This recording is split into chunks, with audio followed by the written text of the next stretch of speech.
Nalanda international public school. அனுபவம், அக்கறை, அர்ப்பணிப்புடன் உருவாகும் சிபிஎஸ்இ கல்வி உங்கள் குழந்தையின் எதிர்காலத்திற்கான சேர்க்கை தொடங்கியுள்ளது. நெடுநாள் உடம்பு சூரியலாம் படுத்திருப்பாங்க. அவங்க எங்க வரதுக்கு அவசர கால கண்டிப்பா இருக்கு. அவங்க எங்கன்னு பாத்தீங்கன்னா நிறைய பேர் கேட்கல, அரசாங்க வேலை கிடைக்கும், அரசாங்க வேலை கிடைக்கும். அரசாங்க வேலைங்கிறது பிராப்தத்துல இருந்தா அந்த வேலை கோயிலே வேணும்னா கிடைக்கும். கேட்கலாம். பிராப்தமும் இருந்து அவங்க வேண்டுதலும் பலமா இருந்தா கிடைக்கும். ஆனா கிடாத்தலை மேடுன்னு ஊர், அந்த ஊர் நிறைய பேருக்கு தெரியாது. ரொம்ப அபூர்வமான தலம். இன்னைக்கு சொல்ல அனுபவிச்சிருக்காரு அகத்தியர். ஏன்னா அந்த தலத்தை பத்தி சொல்றதுக்கே அவரோட அனுமதி வேணும். அந்த ஊர்ல இருந்து 1 கிலோமீட்டர்ல கேட்டாலே அந்த ஊரை பத்தி தெரியாது. அதான் அந்த ஊரோட ரகசியம். துர்க்கை முதலில் தன் வலது காலை எடுத்து வைத்த தலம் பூமியில. இறைவனுக்கு நம்ம நிறைய விஷயம் கேட்கிறோம். அவர் ஏதோ சில விஷயங்கள் கொடுக்குறாரு, சில விஷயங்கள் கொடுக்க மாட்டாரு. அதுக்கு என்ன காரணம் சாமி? நம்மளும் மனசுக்கும் தானே கேட்கிறோம். உங்களுடைய உடலால், உங்களுடைய நிலைமையால அங்க போக முடியல, மானசீகமா போங்க. மானசீகமா போனா அது இன்னும் 100 பங்கு. அவசர கால பரிகாரம் நம்ம பேசுறவங்க சொல்லிட்டு இருந்தோம். நிறைய சொல்லுவோம் மக்களுக்கு. ஆனால் அவசர காலத்தை மட்டும் தான் செய்யணும், தொடர்ச்சியா செய்யக்கூடாதுன்னு சொல்லிட்டு அதுல ஒரு 3 நாள் பரிகாரம் வரும். கண்டிப்பா உண்டுங்க. இப்போ அவசர கால பரிகாரங்கள்னு சொன்ன ஒரு உதாரணமா பாத்தீங்கன்னா, திருமணம் பேசிக்கிட்டு இருக்கோம், ஆனா ஏதோ ஒரு இனம் புரியாத சூழல் எங்களுக்கு தடை தட்டிக்கிட்டே இருக்கு.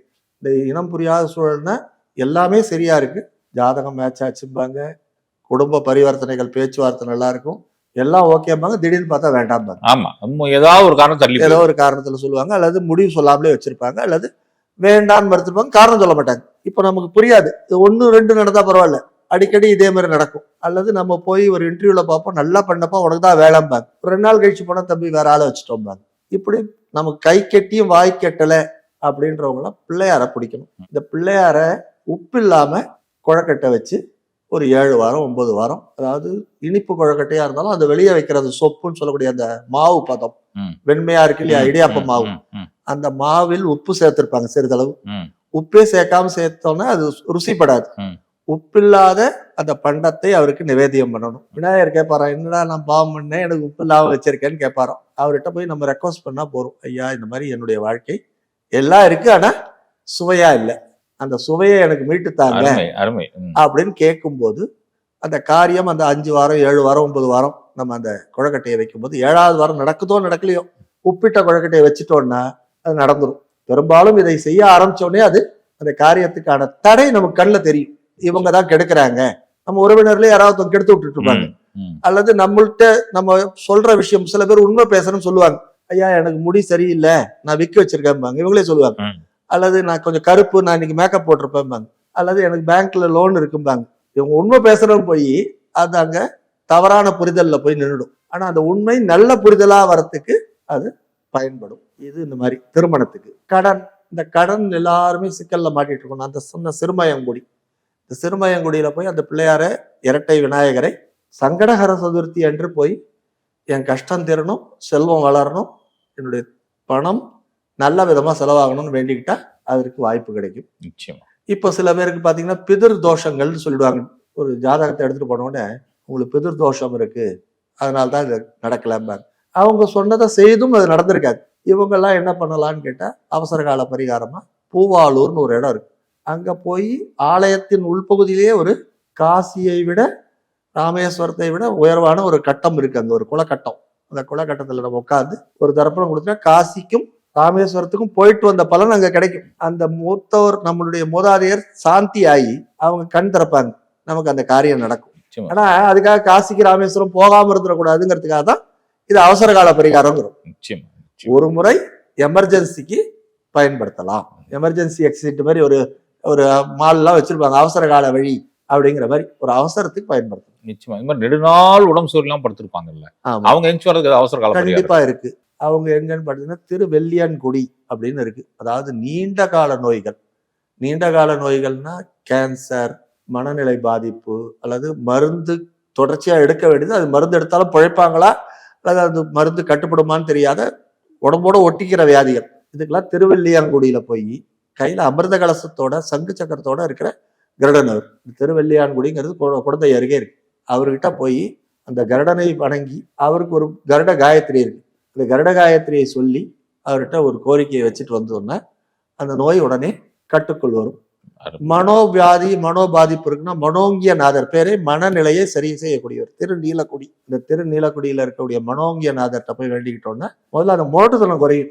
சில பேர் மனநிலை பாதிச்சவங்க முரட்டா நடந்துப்பாங்க, சங்கிலி போட்டு கட்டி வச்சிருப்பாங்க, ஏதாவது எடுத்து கீழ்ச்சிப்பாங்க, எல்லாம் ஏதாவது ஆபத்தை உருவாக்குவாங்க. முதல்ல அந்த முரட்டுத்தனம் குறையும். இந்த மாதிரி ஒரு அவசர கால பரிகாரங்கள் நிறைய இருக்கு நம்ம சொல்லக்கூடியது. இன்னொன்று, நீங்க வைத்தியத்தை பத்தி கேட்டதுனால இன்னொரு இடம் நம்ம இப்போ எல்லாருக்கும் தஞ்சாவூர் கிட்ட இருக்கிற ஆலயங்கள், தஞ்சாவூர் பிரகதீஸ்வரர் ஆலயம் தெரியும். இங்க நம்ம வைத்தீஸ்வரன் கோயில் சென்னையில பாத்தீங்கன்னா பூந்தமல்லியில வைத்தீஸ்வரன் தையல்நாயகி. வைத்தீஸ்வரன் தையல்நாயகி நிறைய இடத்துல இருந்தாலும் 5 வைத்தியநாத தலங்கள் தஞ்சாவூரை சுத்தி இருக்கு. தஞ்சாவூர்லயே இது 5ஐயும் பார்த்தோம்னா பஞ்சபூதங்களால் உடல் பாதிப்பு ஏற்பட்டிருந்தா ஒரு சேர பார்த்துட்டோம்னா அந்த தேகத்தில் அது சரியாகக்கூடிய வாய்ப்பு இருக்கு. மக்களுக்கு தேவையான விஷயம் சொல்லிட்டோம். ஒன்று திருமண தடை, இன்னொன்று பொருளாதார தடை, இன்னொன்று நீண்ட நாள் நோய், அடுத்து கேட்கறது குழந்தை பிறப்பு. எங்களுக்கு வேலை வாய்ப்புக்கும் இருக்கு. அதே மாதிரி நிறைய பேருக்கு இந்த வேலை கிடைக்கலைங்க, மாறி மாறி நானும் முயற்சி பண்ணினேன், என்னால அந்த வேலையை எட்ட முடியல. நிறைய பேர் கேட்கல, அரசாங்க வேலை கிடைக்குமா, அரசாங்க வேலை கிடைக்குமா? அரசாங்க வேலைங்கிறது பிராப்தத்துல இருந்தா அந்த வேலை வாய்ப்பு கோயிலே வேணும்னா கிடைக்கும்ல, கேட்கலாம். பிராப்தமும் இருந்து அவங்க வேண்டுதலும் பலமா இருந்தா கிடைக்கும். ஆனா வேலை அப்படி கிடைக்கணும்னா துர்க்கைக்கு விரதம் இருக்கணும். துர்க்கைக்கு விரதம் இருந்து செவ்வாய் பலம் இல்லைன்னா தான் அவங்களுக்கு வேலை பாதிப்பு இருக்கும். அல்லது நிலையா வேலையில இருக்க மாட்டாங்க, நிரந்தர வேலையில இருக்க மாட்டாங்க. செவ்வாய்க்கிழமையில விரதம் இருக்கணும்.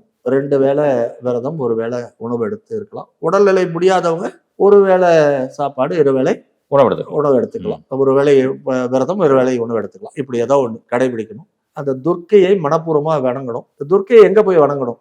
துர்க்கை முதலில் தன் வலது காலை எடுத்து வைத்த தலம் பூமியில கிடாத்தலை மேடுன்னு ஊர். அந்த ஊர் நிறைய பேருக்கு தெரியாது, ரொம்ப அபூர்வமான தலம். இன்னைக்கு சொல்ல அனுபவிச்சிருக்காரு அகத்தியர். ஏன்னா அந்த தலத்தை பத்தி சொல்றதுக்கே அவரோட அனுமதி வேணும். அந்த ஊர்ல இருந்து 1 கிலோமீட்டர்ல கேட்டாலே அந்த ஊரை பத்தி தெரியாது. அதான் அந்த ஊரோட ரகசியம். நீங்க அந்த ஊருக்கு போயிட்டு அங்க இறங்கிட்டு கிடாத்தலை மேடுன்னு கேட்டா அந்த 1 கிலோமீட்டர்ல இருக்கிறவனும் தெரியாதுப்போ. அவ்வளோ ஒரு மறைக்கப்பட்ட ஆலயங்கள்ல ஒண்ணு.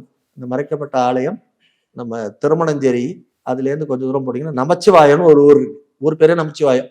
பத்திர காளி. இந்த காளிங்கிற ஊருக்கும் நமச்சிவாயங்கிற ஊருக்கிட்டையும் இருக்குது கிடா தலை மேடு. கிடான்னா இந்த எருமகடை மேல அம்பிகை கால் வைத்து பூமியில அனுகிரகமா துர்க்கையா நின்ற இடம். அங்க போய் வேண்டினா அது வேண்டிக்கிட்டு, அதாவது இந்த வேண்டுதலை வைத்து வேலை கிடைக்கணும் வேண்டிக்கிட்டாலே போதும், வேலை கிடைக்கும். கிடைச்சோன்னு போய் நன்றி சொல்லலாம். நிச்சயமா சாமி. இதெல்லாம் அவசர கால பரிகாரங்கள் தான். அது மாதிரி குழந்தைகளுக்கு சாமி, குழந்தைகளுக்குன்னா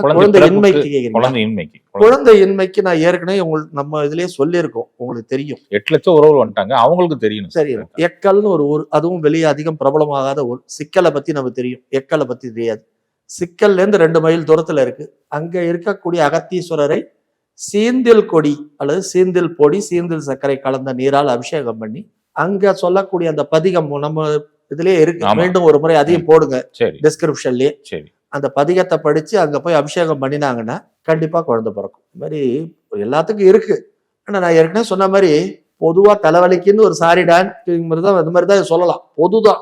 எனக்கு எவ்வளவு டோசேஜ், எத்தனை மாத்திரை, எத்தனை வேலை, எத்தனை நாள், அது வந்து அகத்தியர் கேட்டுக்கணும். அகத்தியர்னு இல்லை, அவங்கவுங்க ஜாதக காலம் கட்டம் அகத்தியர்கிட்ட குருமார்கள்ட்ட அதை தெரிஞ்சுக்கிட்டு அதை முறையா செய்யும். சாமி, இறைவன்கிட்ட நம்ம நிறைய விஷயம் கேட்கிறோம், அவர் ஏதோ சில விஷயங்கள் கொடுக்குறாரு, சில விஷயங்கள் கொடுக்க மாட்டாரு. அதுக்கு என்ன காரணம் சாமி? நம்மளும் மனசுக்கும் தானே கேட்கிறோம் அவர்கிட்ட. இறைவன்கிட்ட நம்ம கேட்கிற எல்லாத்தையும் அவர் கொடுக்கணும்ன்ற அவசியம் இல்லை. முதல்ல கொடுக்கறதுக்கு ஒரு காரணம் இருக்குன்னா கொடுக்காம இருக்கிறதுக்கு 100கணக்கான காரணம் இருக்கலாம். ஒரு உதாரணமா இப்ப நான் ஒரு பெரிய சிக்கல்ல இருக்கேன், இறைவன்கிட்ட போய் முட்டி மோதுறீங்க, நாளை காலையிலேயே எனக்கு ஒரு பெரிய தொகை வேணும்னு என்னுடைய நண்பன் ஏதோ வெளிநாட்டுல இருந்து வந்திருக்கான். நான் போய் கேட்கும் போதே அவன் எனக்கு உதவி தயாரா இருக்கான். உடனே நாளைக்கு தொகை கொடுக்குறான். கொடுக்கும் நேரம் என்னுடைய கடனை கொடுத்தவன் அந்த நேரத்துல இருந்தானா அவன் பறிச்சுட்டு போயிடுவான். அவன் உதவியும் அது என் கைக்கு எட்டியது வாய்க்கு எட்டலன்னு போயிடும், அவன் வாங்கிட்டு போயிடுவான். இறைவன் சில நேரங்கள்ல எதை எப்ப கொடுத்தா நம்ம அனுபவிக்க முடியும், நல்லதா அனுபவிக்க முடியும் அப்படின்னு காலத்தை பார்த்து கொடுக்குறான். நல்லதை கொடுக்கணும்னாலும் பார்த்து கொடுக்குறான், கெட்டதை கொடுக்கணும்னாலும் இந்த சூழல்ல இவனுக்கு சமாளிப்பான், இந்த சூழல்ல சமாளிக்க மாட்டான்னு சரி பண்ணுவோம். நம்ம இறைவனை அதிகம் நம்பி வணங்க நம்ம சூழலை சரி செய்ய கொள்ள முடியும். அதுதான் குருநாதர் அடிக்கடி சொல்லுவார், கொடுப்பதற்கு ஒரு காரணம் இருக்குன்னா கொடுக்காததுக்கு 100 காரணம் இருக்கும். நீ கொடுக்காததுக்கு 100 காரணம் இருக்குன்னு இறைவன்கிட்ட சொல்ல ஆரம்பிச்சிட்டாலே பொறுப்பு அவர் தலையில போயிடுது. நீ கொடுத்தாலும் நன்மை, கொடுக்கலைனாலும் நன்மை, நீ எனக்கு எது செய்தாலும் நன்மை சார்ந்துதான் இருக்குன்னு நான் சொல்ல ஆரம்பிச்சிட்டேன், பொறுப்பு இறைவன்கிட்ட போயிடுது. இப்போ இறைவன் எனக்கு நன்மையை தான் கொடுத்தாகணும். அபிராம பெற்று சொன்னாராம், என்னை சரியா வளர்க்கல அப்படின்ற கெட்ட பேர் உனக்கு தான் வரும். நான் நல்லவனா கெட்டவனாங்கிறத விட்டுடு, இந்த அம்மா எப்படி பிள்ளைய வளர்த்துருக்கா பாருன்னு உடனே தூத்துவாங்கன்னு சொன்ன உடனே அம்பாள் இறங்கி வந்து உதவினாலும். அமாவாசை பௌர்ணமி அமாவாசை பௌர்ணமியா மாத்தினா. தை மாதம் இப்ப இந்த மாசம் வருது பாருங்க விசேஷம். ம். இந்த தை மாத அமாவாசை திருக்கடையூர்ல பௌர்ணமியை காட்டிய நாள்.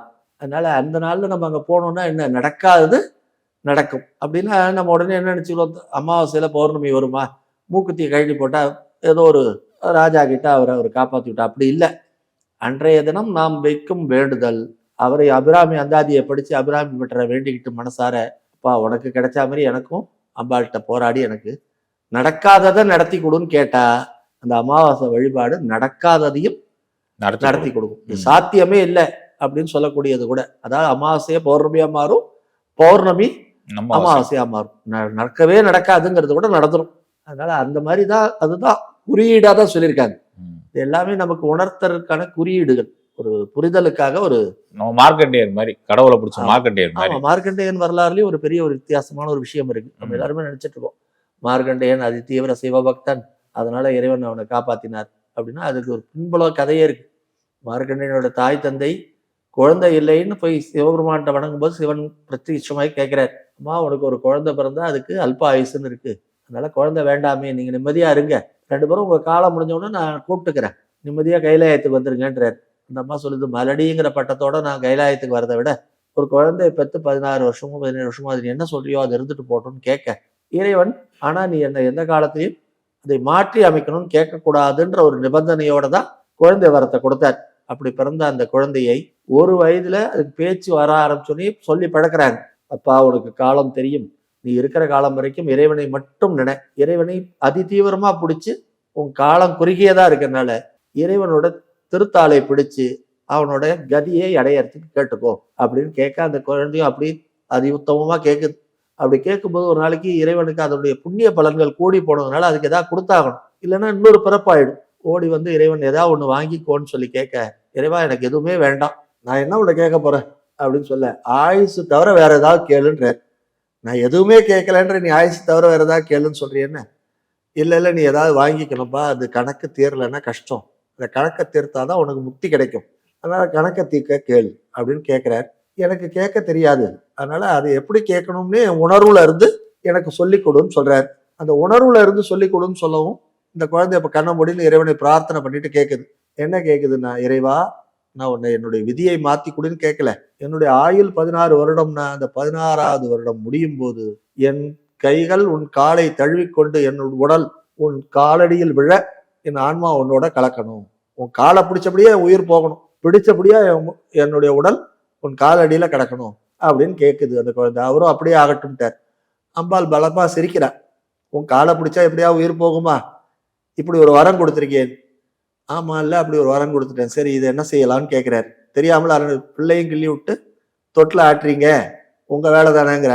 உன்னை நினைச்சுக்கிட்டு தானே அவன் கேட்டான், அப்போ சரியான வழியை தான் நீ சொல்லியிருக்கணும், சரியான வழியை தான்மா சொல்லியிருக்கேன். இப்போ யம தர்மன் தர்மத்தை நிறைவேற்றணும், 16 வயதில் ஒரு உயிர் போகணும், உயிர் போகுங்கிறாரு இறைவன். ஆகட்டும், எனக்கு விளக்கமா சொல்லு, ஏதாவது ஒரு வழியை சொல்லணும்.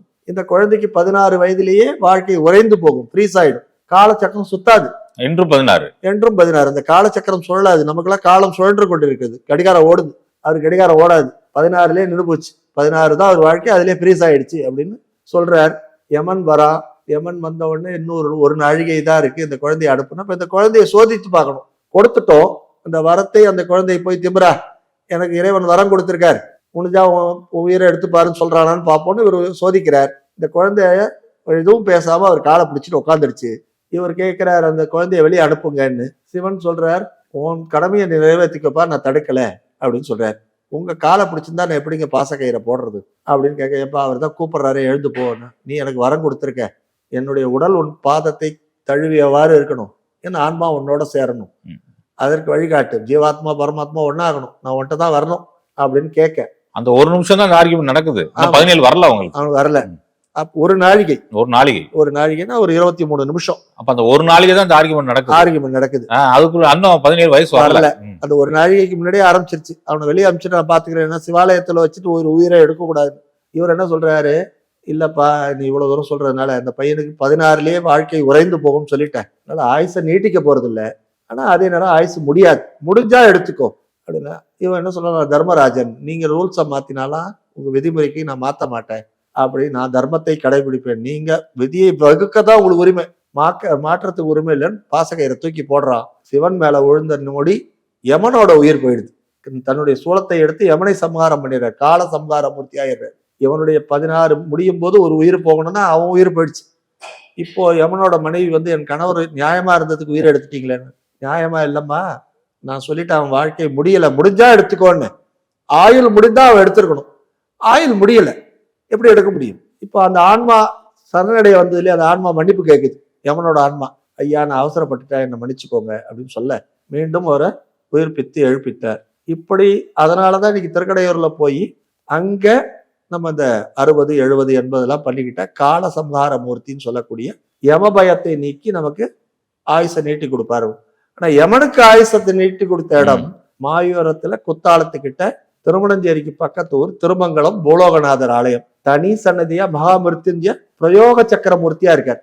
அந்த ஆலயத்துல போய் வணங்கினா ஆயுசு யமனுக்கே நீடிச்சதுன்னா நமக்கும் நீடிக்கும். இந்த மாதிரி நிறைய விஷயங்கள் இருக்கு. நம்ம நியாயத்தை செய்யணும்னு ஹரிச்சந்திரன் கேட்டுக்கிட்டே இருந்தான். ஒரு நாளைக்கு நான் அகத்தியர்கிட்ட கேட்டேன், நீங்க நியாயமா இருங்கன்றீங்க, சத்தியமா இருக்கிறவன் பூரா கஷ்டப்படுறான், தப்பு பண்றவெல்லாம் நல்லா இருக்கான், நீங்க சத்தியமா இரு ஒழுங்கா இருன்னு சொல்றவன எல்லாம் பாடாப்படுத்துறீங்க. படத்துல கிளைமேக்ஸ்ல போலீஸ் வரா மாதிரி கடைசியில வந்து ஆட்கொண்டேன்றீங்க, ஆனா வாழ்க்கை பூரா சங்கடப்படுறான். இது என்னங்க இது நியாயம்னு கேட்க ஹரிச்சந்திரனோட கதையை சொல்லுனார். ஆயுசு இப்படி இருந்தான், இதெல்லாம் பண்ணினான், மனைவியை இழந்தான், குழந்தைய இழந்தான், ஒரு சுடுகாட்டுல போய் காவல் இருந்தான், அவனுடைய ராஜ்யத்தை இழந்தான், ஆனாலும் அவன் கடைசி வரைக்கும் சத்தியத்தை தவறாம வாழ்ந்தான். இது யாரால ஏற்பட்டதுன்னு கேட்டார். விஸ்வாமித்திர மகரிஷியும் அவனுக்கு வாக்குவாதம் ஏற்பட, இவன் சத்தியத்தின் பால் நிற்பேன்னு சொல்ல, சத்தியத்தின் பால் எல்லாராலையும் நிற்க முடியாதுன்னு அவர் சொல்ல, அவங்களுக்குள்ள போட்டியாய் நிர்ணயிக்கப்பட்டதே தவிர நான் அதுல தலையிடலை. ஆனா நீங்களா என்ன சொல்றீங்க, இறைவன் சத்தியத்தின் பால் நின்றதுனால ஹரிச்சந்திரனுக்கு கஷ்டம்னு சொல்லிட்டீங்க. அப்போ இல்லைங்களா, அவன் சத்தியத்தின் பால் நின்னான் இல்லையா அப்படின்னு கேட்கிறோம். ஆமா நின்னா, சரி அதுக்கு பலன் உண்டான்னா உண்டு அப்படின்னு சொல்றாரு அகத்தியர். இந்த காலக்கெடு முடிஞ்சு இந்த வரலாறு முடிஞ்ச உடனே அந்த ஹரிச்சந்திர மூர்த்தியை கூப்பிட்டு இறைவன் சொன்னாராம், எந்த ஆயுளை எந்த வருடத்திலிருந்து உனக்கு இந்த பிரச்சனை ஸ்டார்ட் ஆச்சோ அதே ஆயுசுக்கு நீ போயிடுவ, அங்கேருந்து உன்னுடைய வாழ்க்கையை புதுசா தொடங்குவ. இந்த இப்ப சினிமாலாம் வருது டைம் லூப், வந்தான் சுட்டான் போனாங்கிற மாதிரி 80ல முடிஞ்சதுன்னா அந்த 80க்கே திருப்பி கொண்டு போய் விட்டுட்டார். 1980க்கு விட்டா மாதிரி அவனுடைய பிரச்சனை தொடங்கிய வருடத்திலேயே விட்டு நல்ல ஆயுளோட நல்ல வாழ்க்கையோட ஹரிச்சந்திரன் வாழ்ந்தான். அது உங்களுக்கு தெரியாது, நமக்கு தெரியாது. நீங்க ஹரிச்சந்திரன் கஷ்டப்பட்டான்னு தான் பாத்தீங்க அப்படின்றது. அதனாலதான் ஹரிச்சந்திரனை மயானத்தின் வெளியே ஹரிச்சந்திரன் ஆலயம் இருக்கிறதுக்கு காரணம் என்ன, சத்தியத்தின் பால் நின்னா அந்த மயானத்தின் கரை வரும்போது ஹரிச்சந்திரன் சொல்லுவானோ என்ன மாதிரி இவன் சத்தியவான், இவனை கூப்பிட்டுக்கோன்னு சொல்லி இறைவன்கிட்ட நமக்காக முறையிடுவான். அப்ப நமக்கு நம்ம ஆன்மாவுக்கு முக்தி கிடைக்கும். அதனாலதான் ஹரிச்சந்திரன் ஆலயம் ஹரிச்சந்திரனை அங்க வச்சிருக்காங்க. ஆனா இந்த ஹரிச்சந்திரனுக்கு இந்த நியாயத்தை மீட்டு கொடுத்த ஆலயம். நான் நியாயமா இருந்தேங்க, உண்மைதாங்க பேசினேன், சத்தியம்தான் செய்து, நல்ல வியாபாரம் பண்ண, நல்ல தொழில் பண்ண, நியாயமா நடந்துட்டா நான் காசு போச்சு, நஷ்டமாச்சு, என்னை எதிரி ஏமாத்திட்டான், எவனோ ஒருத்தன் எனக்கு சூனியம் வச்சுட்டான், இல்ல ஏதோ ஒரு தவறான ஒரு காரியத்தான் நான், ஆனா அந்த தப்புல நான் பொறுப்பு இல்லை, சத்தியத்தின் வழியில் நடந்திருக்கேன், ஆனா பிரச்சனை வந்துருச்சு, நான் உதவ போன உபத்திரத்துல மாட்டிக்கிட்டேன் அப்படிலாம் சொல்றவங்களுக்கு விடிவு கொடுக்கக்கூடிய ஆலயம் திருமெய்யம். இந்த திருமெய்யம்ங்கிறது தெரியும் உங்களுக்கு, திருமயம்னு இப்ப சொல்றோம். அந்த ஆலயத்தில் சத்தியபாகீஸ்வரர் சத்தியநாதர்னு 2 பேர், சிவன் மற்றும் விஷ்ணு பகவான் 2 பேருமே சத்திய மூர்த்தியாக இருக்காங்க. அங்க இருக்கிற பிரம்மாவுக்கு சத்திய பிரம்மான்னு பேர். அந்த ஆலயத்துல போய் வணங்கினாலே சத்தியத்தின் பால் யாரு இருந்து சங்கடப்படுறாங்களோ அவங்களுக்கு நல்ல வழி கிடைக்கும். அங்க ஒரு குளம் இருக்கு, அது நோய் தீர்க்கும் குளம்.